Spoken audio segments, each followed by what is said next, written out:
रक्त घट्ट होणं ही गोष्ट हलक्यात घेण्यासारखी नाही. रक्त जास्त घट्ट झालं की ते सहज वाहत नाही आणि त्यामुळे शरीरातील अनेक अवयवांना धोका निर्माण होऊ शकतो. रक्त घट्ट म्हणजे नेमकं काय? तर रक्त प्रवाही असतं, पण काही कारणांमुळे प्लेटलेट्स जास्त सक्रिय होतात. त्यामुळे पाणी कमी पडतं, चरबी, साखर, कोलेस्ट्रॉल वाढतं. यामुळे रक्त दाट, चिकट आणि जाड होतं. रक्त घट्ट झाल्याचे शरीरावर होणारे वाईट परिणाम म्हणजे हृदयावरती परिणाम होतात. रक्त घट्ट झाल्यावर धमन्यांमध्ये गुठळ्या तयार होतात. हृदयाला जाणाऱ्या नळ्यांमध्ये ब्लॉकेजेस तयार होतात आणि हार्ट अटॅकचा धोका वाढतो. यामुळे छातीत दुखतं, घाम येतो, धाप लागते, डाव्या हातात वेदना होतात. त्याचप्रमाणे मेंदूवरतीही परिणाम होतो. मेंदूकडे जाणारा रक्तप्रवाह कमी होतो, त्यामुळे ब्रेन स्ट्रोक येऊ शकतो. अचानक बोलायला त्रास होऊ शकतो, तोंड वाकडं होतं, हातपाय सुन्न होतात, चक्कर येते, BP वाढतो. रक्त घट्ट वाहण्यासाठी हृदयाला जास्त मेहनत करावी लागते. BP वाढतो. किडनीचंही नुकसान होतं.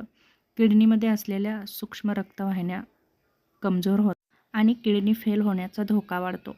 याचं लक्षण म्हणजे शरीरावरती सूज येते, थकवा येतो, लघवी कमी होते, डोळ्यांवरती परिणाम होतात, डोळ्यातील बारीक रक्तवाहिन्या नुकसान करतात, अंधुकपणा जाणवतो, पायामध्ये गुठळ्या येतात, जास्त वेळ बसणाऱ्या लोकांमध्ये पाय सुजतात, वेदना होतात, पाय गरम वाटतात.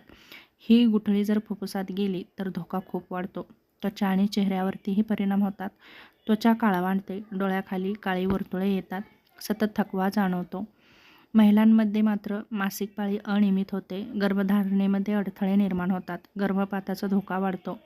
रक्त घट्ट होण्याचं मुख्य कारण म्हणजे पाणी कमी पिणं, सतत ताणतणावामध्ये राहणं, रोज न चालणं, व्यायाम न करणं. यामुळे दररोज व्यायाम करा, ताण कमी करा, आहारामध्ये बदल करा.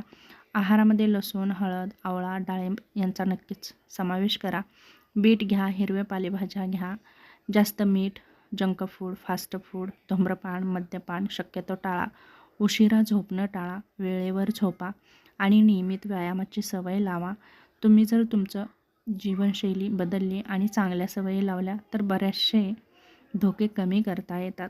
जर तुमच्या छातीमध्ये अचानकच वेदना होत असतील, बोलताना तुम्हाला अडचण निर्माण होत असेल, पाय सुजत असतील, चक्कर येत असेल, तर याकडे दुर्लक्ष न करता नक्कीच डॉक्टरांकडे जाऊन तुम्ही योग्य ते औषध उपचार नक्कीच घेऊ शकता.